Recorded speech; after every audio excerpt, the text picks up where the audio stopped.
विधानसभा निवडणुकीमधील विजयाची पुनरावृत्ती करत महायुतीने आता नगर परिषद आणि नगरपंचायत निवडणुकांमध्येही विजयाचा गुलाल उधळलेला आहे।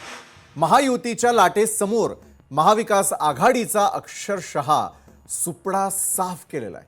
सोबतच भाजपने देखील पुन्हा एकदा राज्यातला आपला नंबर 1 चा दर्जा सिद्ध केलेला आहे। तर शिवसेनेचा स्ट्राइक रेट चांगला दिसून आलेला आहे। अजित पवारांच्या पक्षाचा विचार केला तर मात्र शरद पवारांच्या राष्ट्रवादीच्या तुलनेमध्ये त्यांनी चांगली कामगिरी केली आहे। ठाकरेंच्या पदरी देखील निराशा आलेली असली तरी महाविकास आघाडीमध्ये फक्त काँग्रेसलाच किंचित दिलासा मिळालाय। आता या विजयानंतर महायुतीचा आत्मविश्वास दुणावलेला असून सर्वांच्या नजरा आता आगामी महापालिका निवडणुकांकडे लागलेल्या आहेत। मिनी विधानसभेचा हा निकाल म्हणजे आगामी महापालिकांच्या सत्तेची नांदी मानली जाते।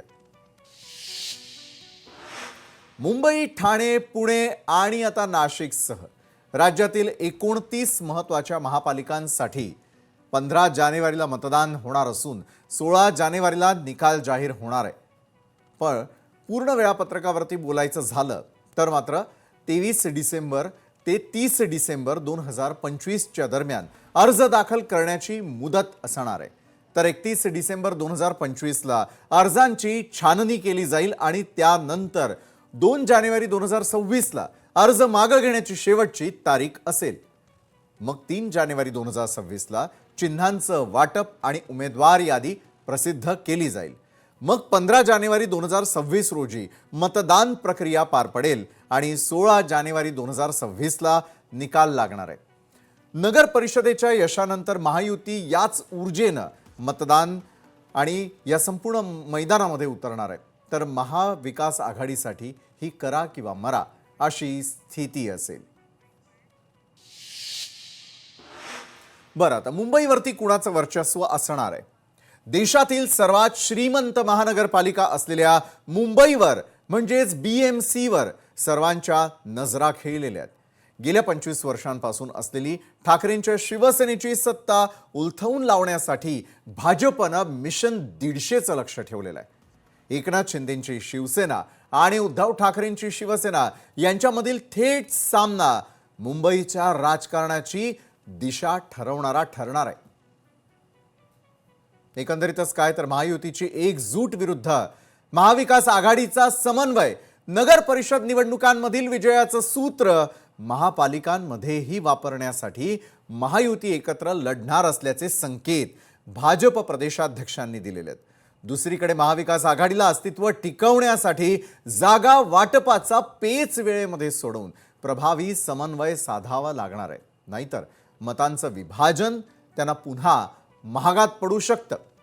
बरं, बंडखोरी आणि आयात उमेदवारांचं आव्हान नगर परिषदेमध्ये मिळालेल्या यशामुळे महायुतीमध्ये इच्छुकांची संख्या मात्र प्रचंड वाढलेली आहे। प्रत्येक प्रभागातून अनेक दावेदार असल्यानं बंडखोरी थोपवणं हे दोन्ही युतींसमोरचं सर्वात मोठं आव्हान असेल। महापालिका क्षेत्रात ताकद असलेल्या इतर पक्षांमधील नेत्यांना आपल्याकडे खेचण्यासाठी मोठी चढाओढ पाहायला मिळू शकते, ज्याचा परिणाम थेट निकालांवर होण्याची दाट शक्यता आहे। स्थानिक प्रश्न आणि मतदारांचा कौल, कारण महापालिका निवडणुकांमध्ये रस्ते, पाणी, आरोग्य आणि कचरा व्यवस्थापन यांसारखे स्थानिक प्रश्न कळीचे ठरतात। नगर परिषदेमध्ये ग्रामीण मतदारांनी महायुतीला झुकतं माप दिलेलं असलं तरी देखील शहरी भागांमधील मतदार पायाभूत सुविधांच्या मुद्द्यांवरून कुणाला कौल देतात हे पाहणं देखील औत्सुक्याचं ठरेल आणि त्यामुळे या मतदारांचं गणित काय आहे तेही पाहणार आहोत। तर मतदारांचं गणित कसं असेल? एकूण मतदारांची आकडेवारी जर आपण पाहिली तर ती आहे 3.48 कोटी। एकूण मतदार केंद्र आहेत 39,147। त्यानंतर मुंबईसाठीचे मतदार केंद्र आहेत 10,111। कंट्रोल युनिटची आकडेवारी पाहायला गेलं तर 11,349। मतदारांचं गणित आहे बॅलेट युनिट 22,000।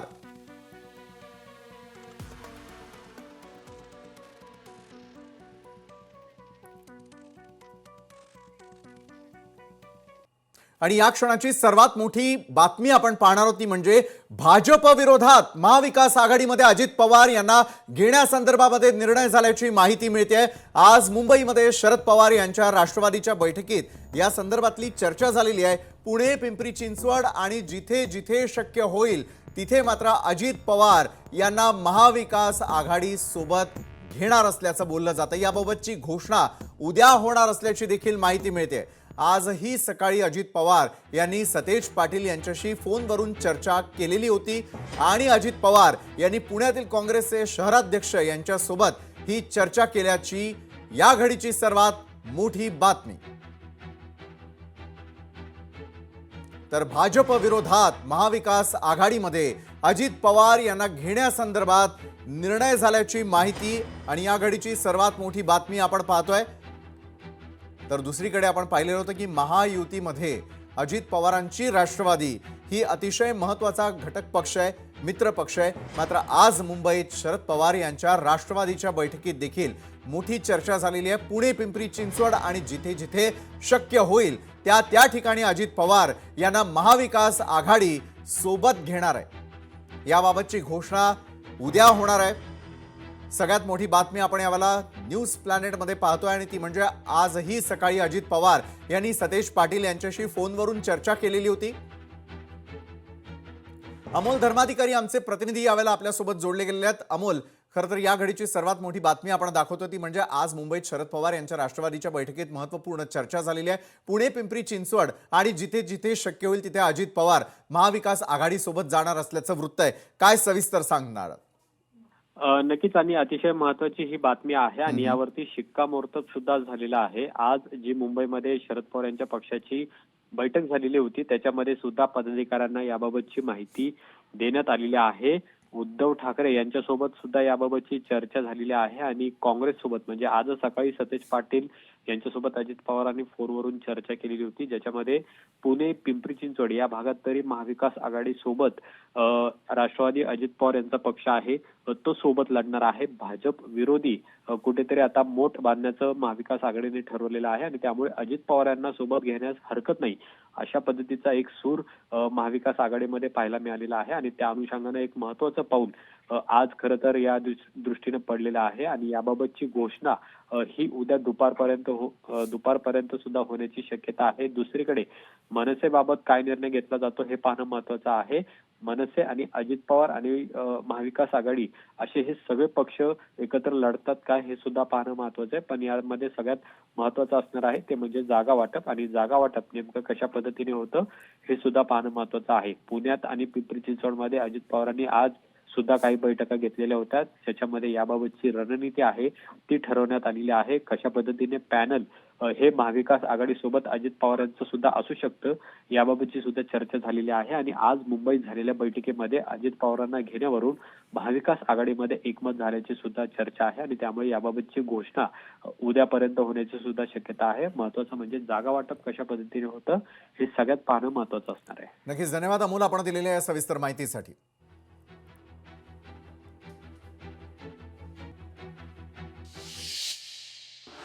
बरं, यावेळेची महापालिकेची लढाई ही केवळ ईव्हीएम वरती नाही तर ती आहे जागा वाटपाच्या टेबलवर।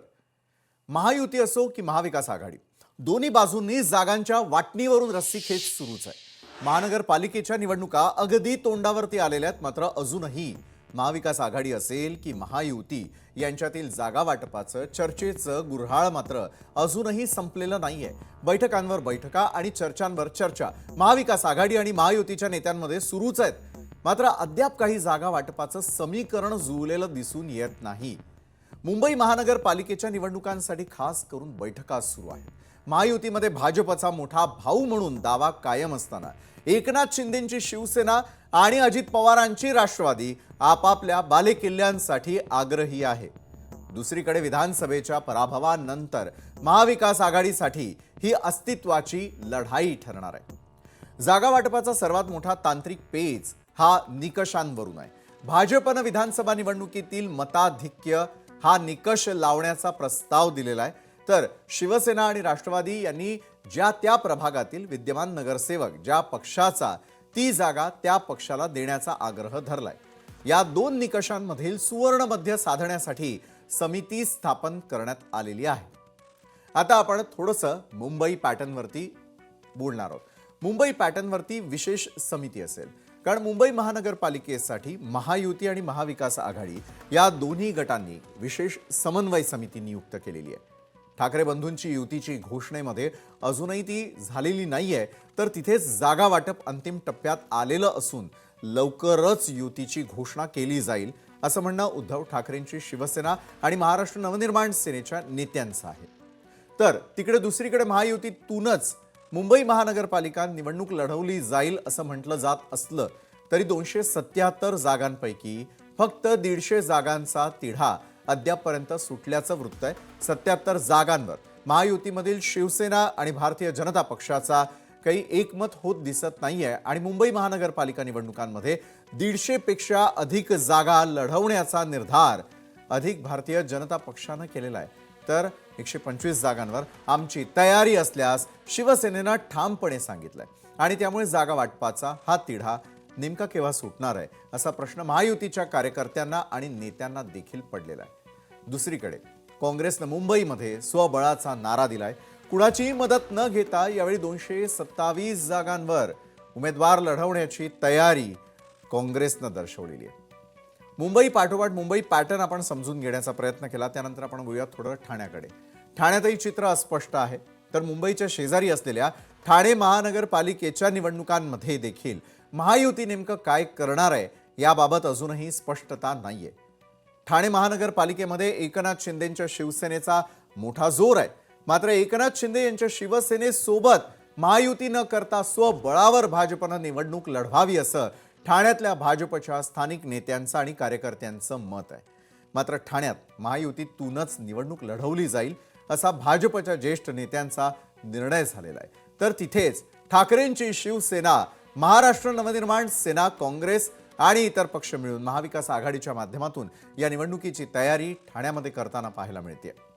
त्यानंतर महत्त्वाची लढत असेल ती पुण्यामध्ये, कारण पुण्यातही जागा वाटपाचा तिढा सुरूच आहे. पुणे महानगरपालिका निवडणुकीच्या रणधुमाळीला सुरुवात झालेली आहे. मात्र अद्याप कोणत्याच पक्षांकडून उमेदवारी घोषित करण्यात आलेली नाहीये. पुण्यामध्ये महायुती होणार आहे का, महाविकास आघाडी अशी चर्चा सुरू आहे.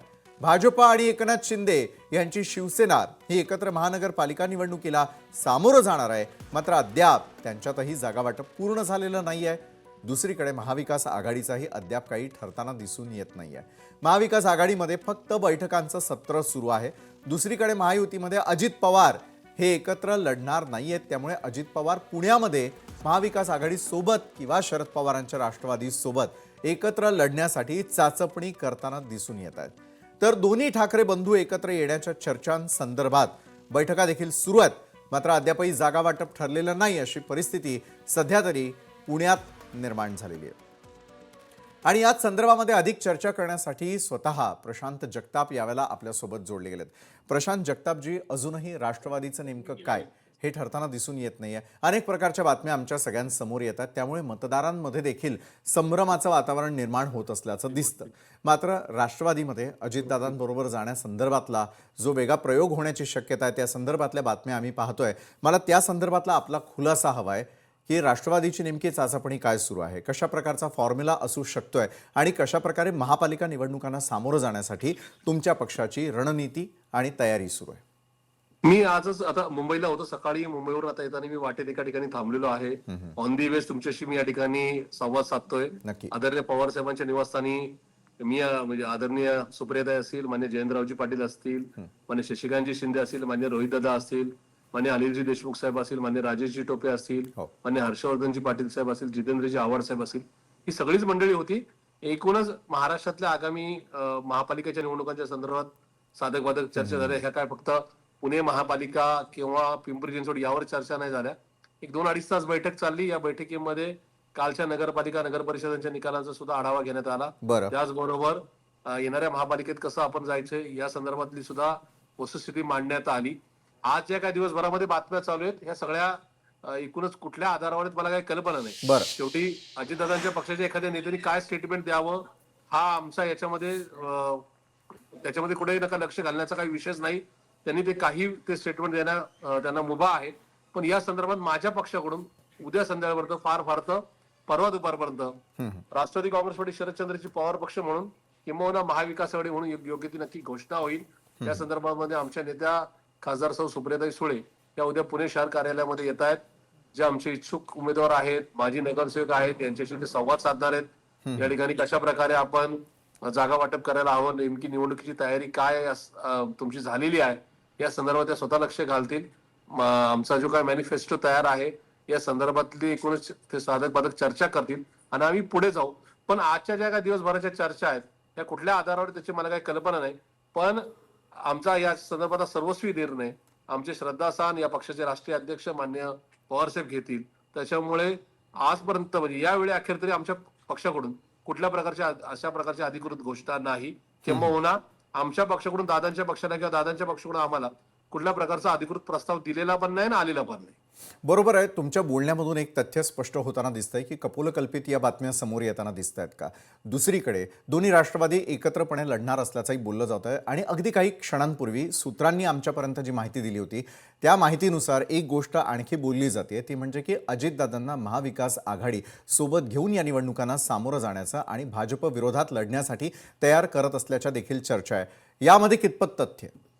या ठिकाणी सन्मान्य अजितदादांनी शेवटी या राज्यामध्ये 30-35 वर्ष त्यांचं सामाजिक राजकीय क्षेत्रामध्ये किंवा आमदार आणि मंत्री म्हणून कामकाज आहे. ते वेगवेगळ्या राजकीय पक्षांशी बोलू शकतात. शेवटी सभागृहात प्रत्येकाने एकमेकाबरोबर कामकाज केले. त्या अनुषंगाने ते काँग्रेसचे नेते मान्य सतेज उर्फ बंटी पाटील साहेबांशी बोलले असतील तर तो त्यांचा त्या दोघांचा अंतर्गत भाग आहे.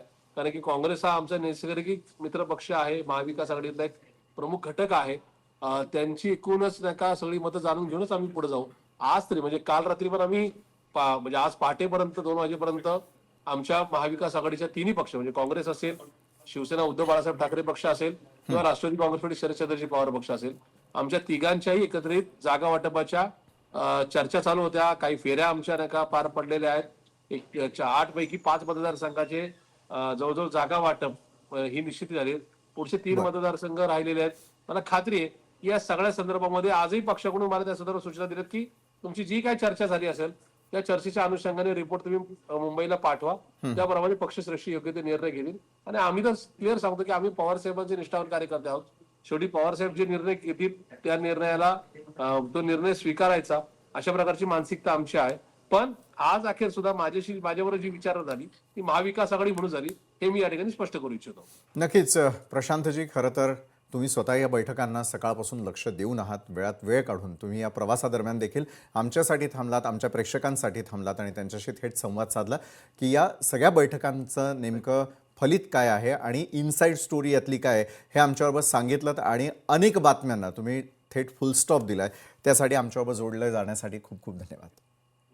तर याच संपूर्ण प्रकरणासंदर्भामध्ये चर्चा करत असताना, याच संपूर्ण महापालिका निवडणुकांचा आढावा घेत असताना, त्याची एकाच वेळेला तुमच्यापर्यंत मांडणी करत असताना एक शेवटचा आणि महत्त्वाचा मुद्दा की प्रादेशिक अस्मिता आणि जागांचा कोटा हा देखील यावेळच्या महापालिकांसाठी महत्त्वाचा असेल. कारण महाविकास आघाडीमध्ये काँग्रेसनं विदर्भ आणि उत्तर महाराष्ट्रामधील महापालिकांमध्ये सर्वाधिक जागांची मागणी केलेली आहे.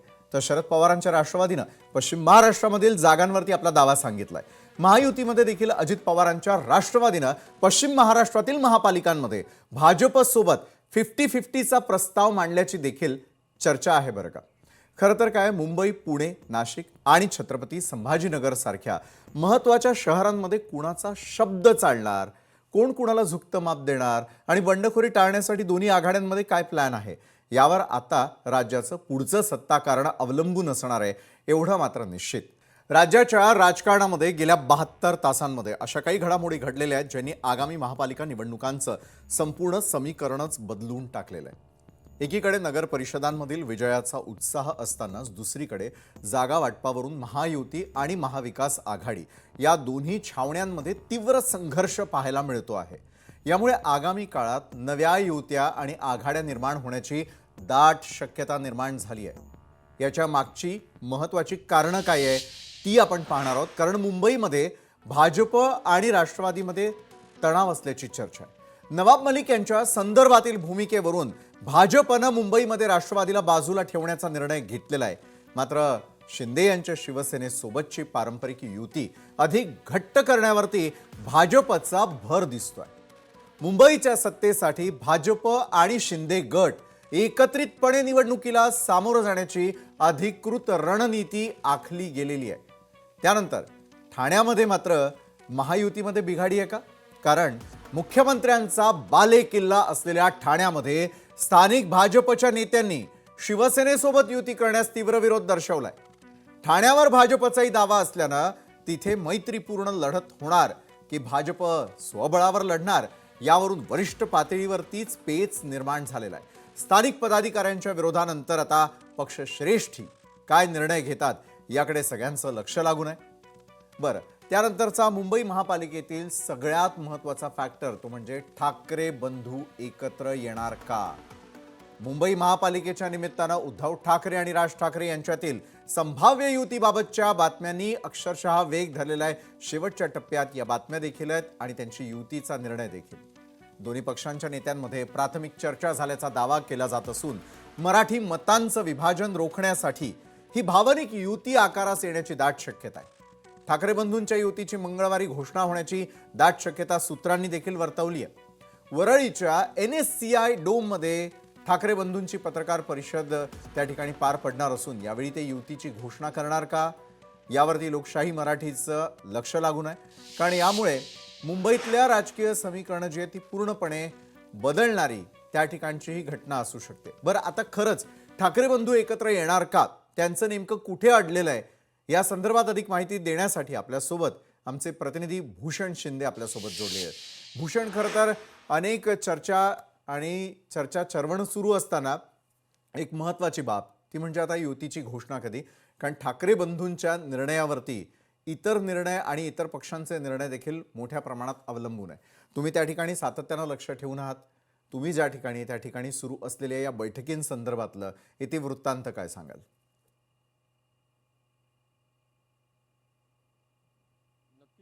उद्धव ठाकरे यांच्या एकंदर युतीचे यांचे दोन पक्ष आहेत, स्वतःचे पक्ष आहेत, अगदी मनसे आणि ठाकरे शिवसेना, त्या दोन्ही पक्षांची युतीचा जो घोषणा आहे ती उद्या होतं त्याच्याबद्दल देखील सूत्रांची माहिती मिळत आहे.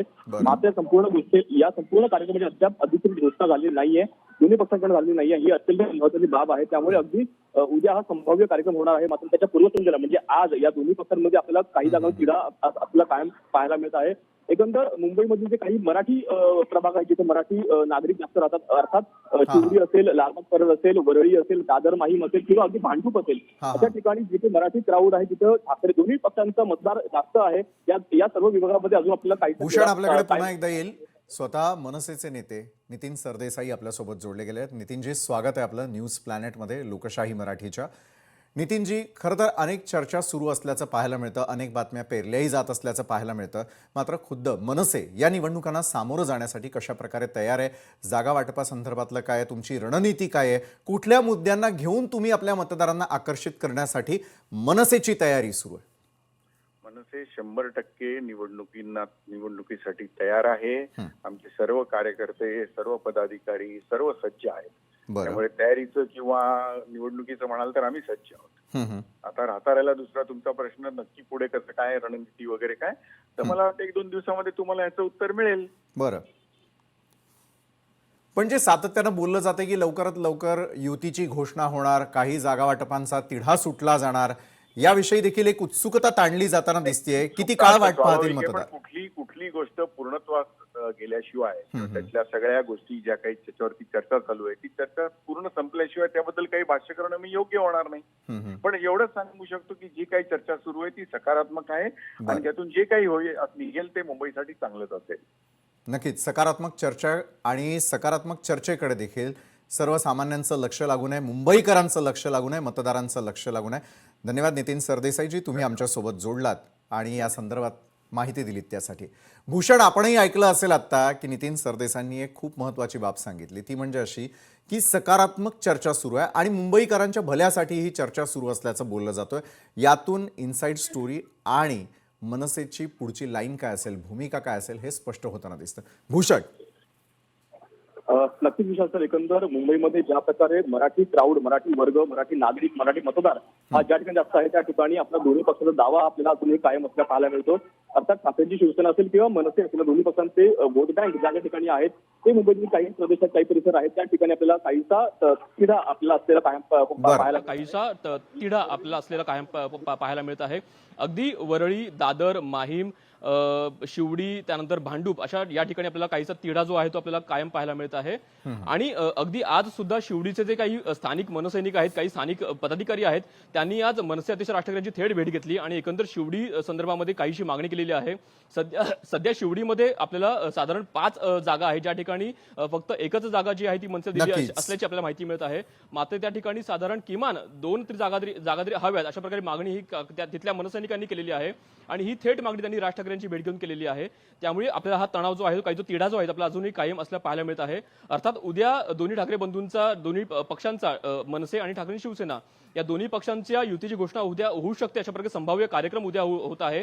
मात्र या कार्यक्रमाच्या पूर्वसंध्येला आपल्याला काहीसा तिढा जो आहे तो आपल्याला कायम असल्या पाहायला मिळत आहे. त्यामुळे या संपूर्ण कार्यक्रम होण्याच्या पूर्वी हा तिढा सुटतो का, किंवा या संपूर्ण गोष्टीमध्ये काहीशी चर्चा होते का, किंवा कार्यक्रम उरकून मग तिढा सोडूया अशा प्रकारे चर्चा होते का, हे देखील पाहणं अत्यंत महत्त्वाचं असणार आहे. मात्र कुठेतरी दोन्ही ठाकरेंच्या, दोन्ही पक्षांचे जे नेते आहेत, अगदी वरिष्ठ नेते सुद्धा, अगदी प्रमुख नेते सुद्धा यांच्या भेटीगाठी होत आहेत, सगळ्यांच्या बैठका होत आहेत, चर्चा होत आहेत. मात्र हा तिढा जो आहे तो काहीसा आपल्याला अजूनही अधोरेखित बरोबर आहे भूषण. या सर्व भेटीगाठींवरती आपलं देखील लक्ष अशाच प्रकारे असू दे आणि वेळोवेळी या संदर्भातले अपडेट्स आम्ही तुमच्याकडून घेत राहणार आहोतच. बरं, आणखी मुंबईमध्ये काय सुरू आहे किंवा कशा प्रकारच्या आणखी आघाडी असतील, युती असतील येताना पाहायला मिळतील, तर आता काँग्रेसबद्दल बोलूयात. कारण काँग्रेसची वंचितला साद ऐकायला मिळाली. कारण महाविकास आघाडीमध्ये जागा वाटपाबाबत कुरबुरी सुरू असतानाच काँग्रेसनं प्रकाश आंबेडकर यांच्या वंचित बहुजन आघाडीबरोबर हात मिळवणीची तयारी सुरू केल्याचं दिसतंय. काँग्रेसच्या शिष्टमंडळानं प्रकाश आंबेडकर यांची भेट घेतलेली आहे. ठाकरे बंधूंना सोडून वंचित बहुजन आघाडीसोबत निवडणूक लढवण्यामागे काँग्रेसचं राजकारण सुद्धा तितकंच मोठं आहे. मुंबईमध्ये अनुसूचित जाती आणि प्रवर्गातील 49 जागा आहेत. बरं, या ठिकाणी वंचित बहुजन आघाडीचा फायदा काँग्रेसला होऊ शकतो असं देखील मानलं जाऊ लागलंय. त्यानंतर पुण्यामध्ये मात्र दोन्ही राष्ट्रवादी एकत्र येणार का? कारण पुण्यामध्ये दोन्ही राष्ट्रवादी एकत्र येणार असा जो खळबळजनक दावा माजी महापौर दत्ता धनकवडे यांनी केलेला आहे. कारण दत्ता धनकवडे यांच्या या विधानानं राज्याच्या राजकारणामध्ये मोठी खळबळ उडालेली आहे. इतकंच नाही तर आगामी काळामध्ये तुतारी या चिन्हावरती निवडणूक लढवणारे उमेदवार थेट घड्याळ चिन्हावरती रिंगणात उतरतील असं सूचक वक्तव्य करत त्यांनी महायुती आणि महाविकास आघाडीच्या गोटात चिंतेचं वातावरण निर्माण करून टाकलंय. त्यामुळे शरद पवार आणि अजित पवारांची राष्ट्रवादी पुन्हा एकत्र येणार का, या चर्चांना देखील उधाण आलेलं आहे. मुंबई महानगरपालिकेच्या रणधुमाळी आधीच आता महापौर पदाच्या खुर्चीवरून राजकीय कलगीतुरा रंगायला सुरुवात झाली आहे. ठाकरेंच्या शिवसेनेचे राज्य संघटक अखिल चित्रे यांनी सोशल मीडियावरून भाजपवरती घणाघाती टीका केली. तसंच महापौर पदासाठी भाजपचा उमेदवार ठरल्याचंही त्यांनी सांगितलं. त्यांनी सांगितलेल्या नावानं एकच खळबळ उडाली. त्यामुळे अखिल चित्रेंनी नेमकी काय पोस्ट केलेली आहे आणि त्यात कुणाचं नाव आहे ते आपण आधी सुरुवातीला पाहणार आहोत. तर अखिल चित्रे एक्सवरती व्यक्त होताना म्हणतात, भाजपनं मुंबईत आजपर्यंत शेट्टी, बारोट, ठाकूर, पटेल असे अमराठी उपमहापौर दिलेले आहेत. त्यामुळे आज जेव्हा पत्रकार भाजप नेत्यांना विचारतात की मुंबईचा महापौर मराठी असेल का, त्यावर फडणवीस म्हणतात महापौर महायुतीचाच होणार आहे. शेलार म्हणतात महापौर हिंदू होणार आहे. पण कुणीही छातीठोकपणे सांगत नाही की महापौर मराठीच होणार आहे. आणि याचाच अर्थ त्यांचा मुंबई महापौर पदाचा अमराठी उमेदवार ठरलाय. मोहित कंबोज असं नाव देखील अखिल चित्रेंनी ट्विट केलेलं आहे. मराठी माणसं आपल्या मुंबईवर अशा उपऱ्याला राज्य करू द्यायचं का, असा थेट प्रश्न त्यांनी मुंबईकरांना विचारलेला आहे. धनाढ्य आहे म्हणून महायुती हुजरी असेल, पण स्वाभिमानी मराठी माणसांना अशांना हिसका दाखवावा असं आवाहन ते मतदारांना या पार्श्वभूमीवर करताना दिसतात.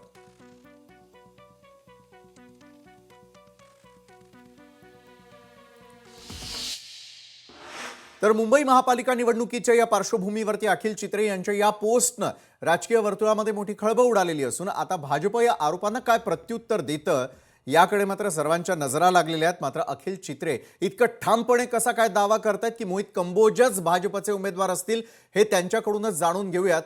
यावेळेला आपल्यासोबत अखिल चित्रे स्वतः जोडले गेलेत. अखिलजी, राजकीय वर्तुळामध्ये कुठल्याही प्रकारचा दावा करत असताना त्या संदर्भातले पुरावे घेऊनच दावा केला जात असतो. मला सांगा, तुमचा हा दावा कितपत आम्ही खरा समजायचा? नमस्कार ईशानजी, नमस्कार. मला फक्त एक सांगा सगळ्यात आधी की तेव्हा राज्याचे एक जबाबदार मंत्री हं. आशिषजी शेलार, जे आता भारतीय जनता पार्टीच्या मुंबई निवडणुकीचे प्रभारी देखील आहे, हं. त्यांना जेव्हा प्रश्न विचारलं होतं माध्यमांनी, तेव्हा त्यांनी काय सांगितलं की मुंबईचा महापौर हं. हा हिंदू होणार. बर. त्यांना वेगवेगळ्या पद्धतीत प्रश्न परत विचारण्यात आले, परंतु त्यांनी ठामपणे एकदाही सांगितलं नाही की मराठी होणार म्हणून. हं. ते म्हणायला लागले की हिंदू हा मराठी नसतो का, मराठी पण हिंदूच असतो, अशा प्रकारचे युक्तिवाद करायला लागले. बर. त्याच्यानंतर माध्यमांनी जेव्हा देवेंद्र फडणवीस साहेब, जे राज्याचे मुख्यमंत्री महोदय, त्यांना जेव्हा विचारलं, तेव्हा त्यांनी काय सांगितलं, तर त्यांनी असं सांगितलं की महायुतीचा महापौर होणार. बर. कोणी हे छाती ठोकपणे हे सांगितलेलं नाहीये की मुंबईचा महापौर हा मराठी होणार म्हणून. आणि बरं. आपण जर पूर्व इतिहास पाहिला भारतीय जनता पक्षाचा, तर भारतीय जनता पक्षाला जेव्हा कधीही प्रतिनिधित्व करायला मिळालं मुंबई महानगरपालिकेत, तर त्यांचं प्रथम प्राधान्य हे कोणाला राहिलेलं आहे, तर हे राहिलेलं आहे ठाकूर, हे राहिलेलं आहे पटेल, बर. हे राहिलेलं आहे बारूद, हे राहिलेलं आहे शेट्टी. त्यांनी कधीही प्रथम प्राधान्य हे मराठी माणसाला दिलेलंच नाहीये. मग ह्यानी काय समजायचं की जो माणूस मोहित कंबोज, तुम्ही का असं विचारलं, त्याचं कारण असं आहे की आपण इतक्या वर्षाच्या आपल्या पत्रकारितेत आपण कधी असं पाहिलंय की कोणत्याही मुख्यमंत्रीबाबत की त्या मुख्यमंत्र्याला अगदी कडेवर घेतलेल्या एखाद्या व्यक्तीने, हं. त्यांनी आनंदात असो की कसंही असो, त्यांनी मुख्यमंत्र्यांना कडेवर घेतलेलं असं कोणीही चित्र पाहिलेलं नाहीये. बरं. आज त्यांनी मुख्यमंत्र्यांना घेतलेलं आहे कडेवर, उद्या मुंबईला घेणार. तसंही मुख्यमंत्र्यांनी आनंद तर दिलेलं डेव्हलपमेंटच्या नावावर त्या कंपोजनं अर्धी मुंबई तर सगळीकडे डेव्हलपमेंट करायला. उद्या मुंबईवर ताबा का घेणार नाही, याचं उत्तर खरं तर भारतीय जनता पक्षाच्या तुम्ही त्या प्रवक्त्यांना किंवा त्यांच्या मुंबई अध्यक्षांना बोलून विचारलं पाहिजे, जे वारंवार त्यांनाही विचारूच की. खानचा फेक नरेटिव्ह पसरवायचा प्रयत्न करत होता ना, त्यांनी ठामपणे सांगावं ना की मुंबईचा महापौर मराठीच होणार म्हणून, हिंमत असेल तर. पण आपल्या एका चॅनलच्या फोटोवरून माध्यमातून तुम्ही हा आवाहन करतो कयास बांधताना मला दिसून येत आहे. मात्र मोहित कंबोज यांच्यामध्ये असं नेमकं काय आहे की जेणेकरून त्यांना थेट महापौर पद दिलं जाईल? कारण कुठल्याही प्रकारे महापौर म्हणा किंवा राजकीय क्षेत्रामध्ये कुठल्याही प्रकारचं पद देत असताना त्यांनी केलेलं कामही आणि राजकारणाचा त्यांचा अनुभव देखील महत्त्वाचा मानला जात असतो. मग असे कुठले कयास लावत असताना अशा कुठल्या गोष्टी असतील जेणेकरून थेट तुम्ही हा मोठा दावा करताय जो राजकीय खळबळ माजवणारा आहे? अखिलजी. अहो, इतका मोठा अनुभव आहे ना त्यांना, 40 आमदारांना गुवाहाटी ट्रिप घडून आणण्याचा अनुभव आहे त्यांना.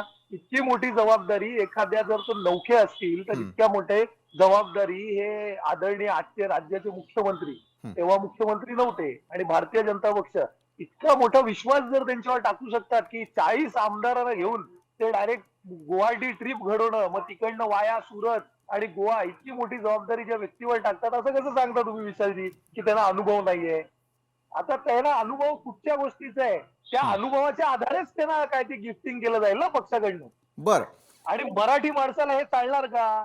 तर मराठी माणसाला असं साधा प्रश्न आहे, नाही तर माझं असं म्हणणं आहे ना की त्यांना मी आवाहन करतोय, त्यांनी सांगावं की आम्ही मराठी माणसाला महापौर करणार म्हणून छाती टोकपणे येऊन त्यांनी माध्यमांसमोर सांगावं. म्हणजे काय आहे हे सांगणार नाही, कोणाला कळणार आहे? उद्या त्यांनी आता त्यांना ते गृहीत धरलेलं आहे, त्यांचे सगळे वेगळे मार्ग आहेत निवडून यायचे, ते निवडून आल्यानंतर मराठी माणसाला गृहीत करणार आणि एखाद्या दुसऱ्या व्यक्तीला ते करतील. कंबोज असेल, नाहीतर लोढा असतील, नाहीतर आणखीन कोणतरी असेल. बरं, तुमच्या दाव्यामधलं तथ्य आपण जाणून घेऊयात. पुढच्या काळात ते स्पष्ट देखील होताना दिसेल. मला एक दुसरा आणि अगदी थोडक्यात एक मुद्दा आपल्याला विचारायचा आहे की शिवसेनेतर्फे एक महत्त्वपूर्ण पुस्तक जे आहे ते जारी करण्यात आलेलं आहे. त्या पुस्तिकेच्या माध्यमातून मुंबईकरांना तुम्ही आवाहन करताय, कुणी काय केलं हे दाखवण्याचा प्रयत्न करताय. त्या पुस्तकातल्या मुद्द्यांबद्दल मला अगदी थोडक्यात जाणून घ्यायचं, कारण यावरती मी तुमच्याशी सविस्तर चर्चा तर करणारच आहे. दिसतंय का स्क्रीनवर? दिसतंय. दाखवता येईल? हो. बरं. आता या पुस्तकाचं शीर्षकच असं आहे, तुलना ठाकरे तेज पर्व आणि काळ्या गद्दार युगाची. बर. आता शिवसेनेनी जे लोक, अमित साटम सारखी लोक रोज सकाळी उठून, जे स्वतः नगरसेवक होते, 20-20 वर्ष 20 वर्ष भारतीय जनता पक्ष हा शिवसेनेबरोबर होता आणि तरी आशिष शेलार नगरसेवक होते, अमित साटम नगरसेवक होते, तरी त्यांना प्रश्न पडतोय की शिवसेनेने काय कार्य केलं. तर त्यांच्यासारख्यांना विसर पडलेला आहे की काय कार्य केलं. तर जर आपण ट्रान्सपोर्टेशन बघितलं तर वर्ल्डचं सगळ्यात चिपेस्ट ट्रान्सपोर्टेशन बीएसटीच्या माध्यमातून हे कुठे आहे तर मुंबईमध्ये. सगळ्यात स्वस्त आणि मस्त पाणी बिस्लरीच्या तुलनेत त्याच दर्जेचं पाणी जर कुठे असेल तर ते मुंबई महानगरपालिकेत असेल. त्या मुंबई महानगरपालिकेत मिडिल वैतरणा धरण हे कोणाच्या काळात बांधण्यात आलं तर शिवसेनेच्या काळात बांधण्यात आलं आणि ते 9th फास्टेस्ट जगातलं डॅम आहे. बरं, तर असे अनेक गोष्टी त्यांनी केल्या. खरं तर मुंबई महानगरपालिकेचं काम हे प्राथमिक आरोग्य देणं आहे, तरी सुद्धा मुंबई 4 मेडिकल हॉस्पिटल्स, कॉलेजेस, त्याच्यानंतर डेंटल कॉलेज हे करायचं काम हे कोण करतं तर शिवसेना करते. थोड्या त्रुटी असतील छोट्या प्रमाणात, पण त्याचा अर्थ हे नाही की काही केलंच नाही. त्याच्यानंतर 1,04,00,000 लोकांना दर वर्षी हे ट्रीटमेंट या मुंबई महानगरपालिकेच्या हॉस्पिटलच्या मार्फत हे दिलं जातं. बर, म्हणजे मुंबई महापालिकेमध्ये आपण जर पाहिलं तर मुंबईच्या जो पाण्याचं जाळं आहे त्या पाण्याच्या पाईपलाईनच्या जाळ्याचं जर आपण किलोमीटर वाईज मापणी केली ना तर ती मुंबईपासून लंडन इतकी आहे. बरं, म्हणजे अखिलजी, तुम्ही दाखवलेलं जे पुस्तक आहे त्याचा व्यवस्थित अभ्यास करून त्यातले नेमके मुद्दे काय आहे त्या संदर्भातले सविस्तर प्रश्न आणि त्याची उत्तर मी तुमच्याकडून जाणून घेणारच आहे. मात्र तत्पूर्वी एक गोष्ट लक्षात येते की मुंबई महापालिकेला सामोरं जात असताना तुम्ही काय करून दाखवलं हे दाखवण्याचा प्रयत्न शिवसेनेकडून सुरू झालाय आणि त्याच निमित्तानं मुंबई महापालिकेचं बिगुल वाजलंय एवढं मात्र नक्की. मात्र तुर्तास वेळात वेळ काढून तुम्ही आमच्याबरोबर या संदर्भातली चर्चा केलीत आणि तुमच्या दाव्यांमध्ये कितपत तथ्य आहे हे येत्या काळामध्ये देखील स्पष्ट होईल. त्यावेळेला पुन्हा एकदा आम्ही तुम्हाला आमंत्रित करूच. धन्यवाद, तुम्ही आमच्यासोबत जोडल्या गेलात त्यासाठी. लोकशाही मराठी ऐका, पहा, जागरूक रहा.